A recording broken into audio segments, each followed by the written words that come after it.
১ মাস রোজা রাখার পরে তখন এর পরদিন ঈদ যখন শুরু হয় তখন তার ফ্রিলি ইউ ক্যান ইট। তার মানে ওটা আরেকটু আনন্দের মাত্রাটা আরেকটু বাড়িয়ে দেয়। ডার্টফোর্ড যখন আমি ১ম আসি প্রায় 9 ইয়ার্স ব্যাক, হ্যাঁ? তখন অত বাংলাদেশি পরিবার ছিল না। এখন প্রচুর বাংলাদেশি পরিবার আছে।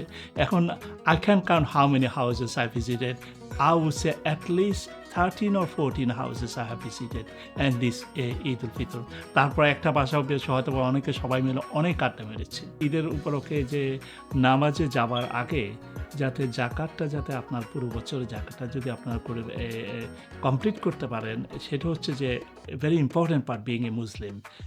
তার পাশাপাশি হচ্ছে যে যতজন মানুষের সাথে পারেন, ততজন মানুষের সাথে একটুখানি শুভেচ্ছা বিনিময় এবং সিম্পলি যদি একটা WhatsApp এ মেসেজ যদি পাঠান, তাও সামওয়ান ফিল গুড যে আমার একজন বন্ধু বা আমার একজন আত্মীয় আমাকে মেসেজ পাঠিয়েছে। বাংলাদেশে যারা অনেক ইফতার করার এবিলিটি নেই, অনেক বাচ্চারা হয়তোবা তার প্যারেন্টস অনেক চিন্তিত থাকেন বাচ্চার জন্য কি ইফতার করবেন। আমার মনে হয় যে যেখানেই পারেন খবর নিয়ে এটা যদি করা হয় তাহলে it will be more enjoyable.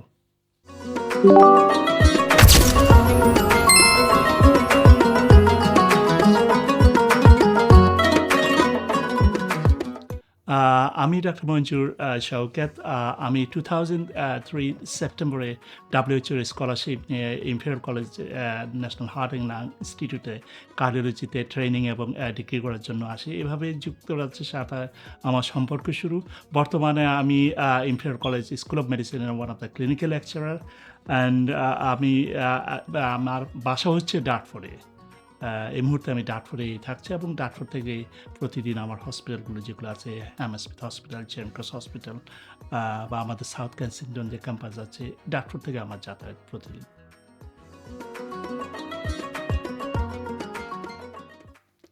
Eid মানে হচ্ছে আনন্দ। ধরুন এটা আপনি এই বয়সের কথা বলছেন আর আপনি ছোটবেলার কথা বলছি। ঈদ মানেই হচ্ছে আনন্দ। স্পেশালি আপনার এই যে রোজার ঈদ যেটা বলব, ঈদুল আ আ ফিতর যেটা, এটা হচ্ছে যে ধরেন ১ মাস রোজা রাখার পরে তখন এর পরদিন ঈদ যখন শুরু হয় তখন তার ফ্রিলি ইউ ক্যান ইট। তার মানে ওটা আরেকটু আনন্দের মাত্রাটা আরেকটু বাড়িয়ে দেয়।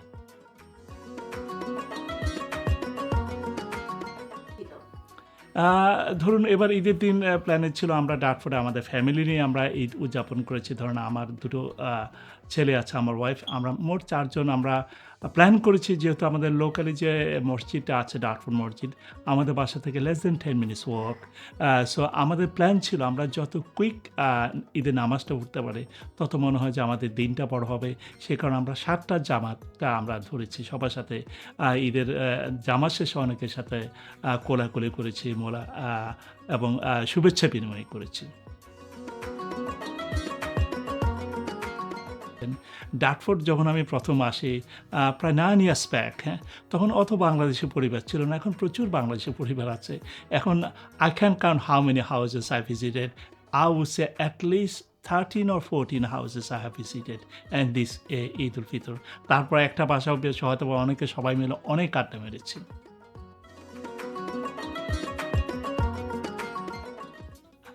দেখুন ঈদের দিনে আমার কিন্তু ছোটবেলা থেকে আমি কিন্তু নামাজে যাওয়ার আগেই কিছু আমাকে খেয়ে যেতে হবে। কারণ আমার ওয়াইফ সে আগেই যে এই সেমাই যেটা রান্না করে রাখে, আ আ আপনার সেই সেমাই দিয়ে শুরু হয়। তারপর নামাজ পড়ে আসার পরে তারপর আরেকটু আরেক পাশ সেমাই খাওয়ার পরে একটু কফি খাওয়ার পরে তারপর যখন বিভিন্ন বাসাগুলোতে আ সবার সাথে দেখা করতে গেলাম, একেকজনের তো একেক আয়োজন। I can count how many item on that day I have tasted.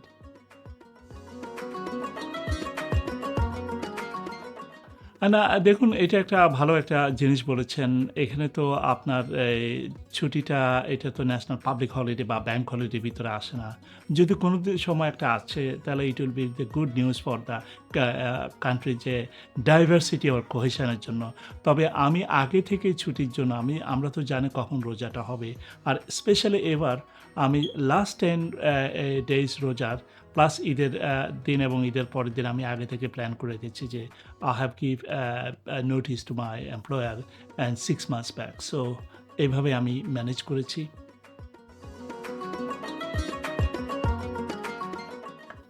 এখন সালামি দেওয়ার পালা এখন পাওয়ার না।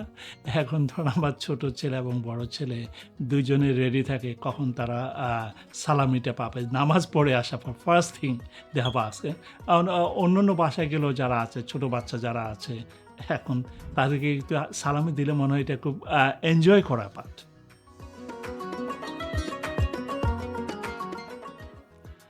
ছোটবেলায় ঈদ আমি যখন বাংলাদেশে ছিলাম, my father was A police officer obviously.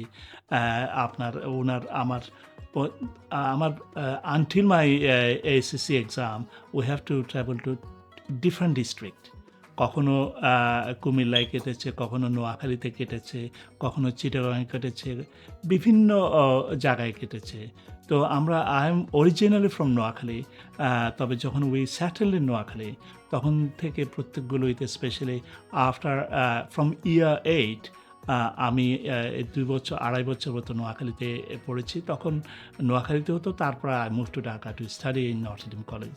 তখন থেকে আপনার সেই প্রতি ঈদে আপনার বা ঈদের আগে আপনার বাড়িতে যেতাম। এখনও যখন ব্রিটেনে আসার পর থেকে ২ বার মাত্র বাংলাদেশে ঈদ করা হয়েছে। বাট ছোটবেলায় আমি বলব the most of the time it was in Noakhali.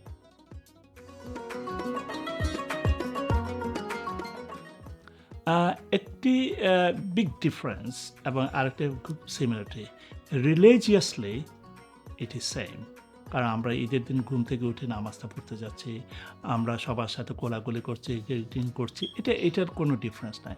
But if you ask me about the environment, this country is not ready for Eid. So আমরা হয়তোবা আমাদের যে আমরা ভার্চুয়াল একটা ওয়ার্ল্ড তৈরি করছি ঈদকে সেলিব্রেট করার জন্য। এবং আর বাংলাদেশে তো সবাই বলবো না, মোস্ট অফ দ্য মানুষ 85% পিপল ইন বাংলাদেশে মুসলিম। অবভিয়াসলি সবাই মেন্টালি রেডি আছে এবং অন্য ধর্মে যারা বিশ্বাসী বাংলাদেশে, হিন্দু বলেন, বৌদ্ধ বলেন, খ্রিস্টান বলেন, তারাও কিন্তু আপনার এই দিনটাকে ঈদ হিসাবে সেলিব্রেট করে। সো এই যে ডিফারেন্স বিটুইন বাংলাদেশে ঈদ এবং এই দেশে ঈদ, ফর এক্সাম্পল এই দেশে যেমন ক্রিসমাস আসলে যেমন সবার কাছে একটা ফেস্টিভ পিরিয়ড মনে হয়, যেমন খ্রিশ্চানরা তারা রিলিজিয়াসলি এটাকে সেলিব্রেট করে, বাট আমরা হয়তোবা ছুটি আছে ওই হিসাবে ফেস্টিভ হিসাবে আমরা উই সেলিব্রেট।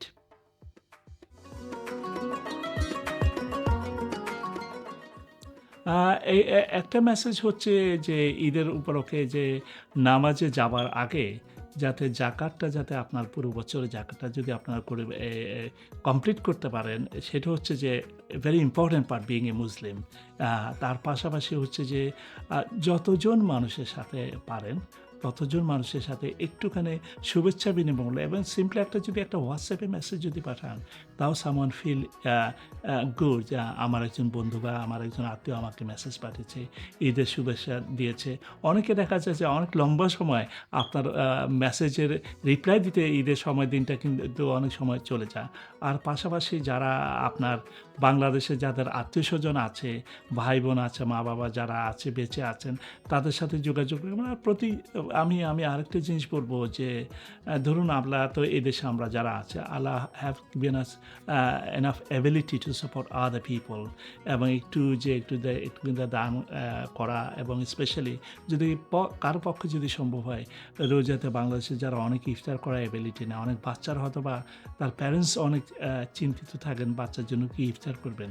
আমার মনে হয় যে যেখানেই পারেন খবর নিয়ে এটা যদি করা হয় তাহলে it will be more enjoyable. DB24 এই যে চ্যানেলটি উদ্বোধন হয়েছে আমাদের রাশেদ ভাই এবং উনার ওয়াইফ মিলে যেটা শুরু করেছে, I wish them all the best. এবং রাশেদ ভাই যে উনার ওয়াইফ ভাবি প্রফেশনে তারা অনেক স্কিলড এবং আমার সাথে ইনফ্যাক্ট ওনার স্কিলসের কারণে আমার নিজস্ব কিছু প্রফেশনাল কাজের জন্য I have got involve with DB24। I wish them all the success.